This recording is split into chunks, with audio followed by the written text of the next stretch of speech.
அஸ்ஸலாமு அலைக்கும். Hi everyone. எல்லோரும் எப்படி இருக்கீங்க? நல்லா இருக்கீங்களா? அல்ஹம்துலில்லாஹ் நாங்களும் சூப்பராக இருக்கோம். இன்றைக்கி கிட்ஸுக்கு லன்ச் அண்ட் பிரேக்ஃபாஸ்ட் என்ன செஞ்சேன் அப்படின்றது தான் இந்த வீடியோவில் பார்க்க போகிறோம். இன்றைக்கி டிஃபன் எதுவும் செய்யலை, ரைஸே மொத்தமாக சேர்த்து வச்சுட்டேன். காலையில் வந்துட்டு சிக்கன் சால்னாவும் வச்சுட்டேன் லஞ்சுக்கு சேர்த்து. அதனால் காலையில் ரைஸ் அண்டு சிக்கன் சால்னா கொடுத்தாச்சு. பசங்களுக்கு ரொம்ப பிடிக்கும், அதனால் அதை சாப்பிட்டுக்கிட்டாங்க. லஞ்சுக்கு வந்துட்டு நான் எப்போவுமே சால்னா ஊற்றி கிளறி கொடுக்க மாட்டேன். ஏதாவது ஒரு காய்கறி இருந்துச்சுன்னா அதை பொரியல் மாதிரி பண்ணி சாப்பாடை கிளறி நெய் போட்டு கொடுத்து விட்டுருவேன், சாப்பிட்டுக்குவாங்க. இன்றைக்கி வந்து அந்த மாதிரி நான் பண்ணது வந்து குடமிளகா சாதம் தான்.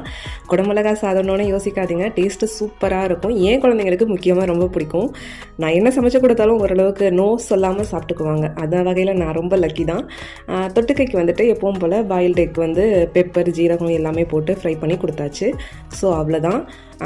இதுக்கப்புறம் ஸ்நாக்ஸுக்கு வந்துட்டு கேஷ்யூ தான் இன்றைக்கி இருந்தது. ஸோ அதையே கொடுத்து விட்டாச்சு. அவ்வளோதான். இந்த வீடியோ உங்களுக்கு பிடிச்சிருந்தா சேனலை மறக்காமல் சப்ஸ்கிரைப் பண்ணி லைக் பண்ணுங்கள், ஃபாலோ பண்ணுங்கள். தேங்க்யூ.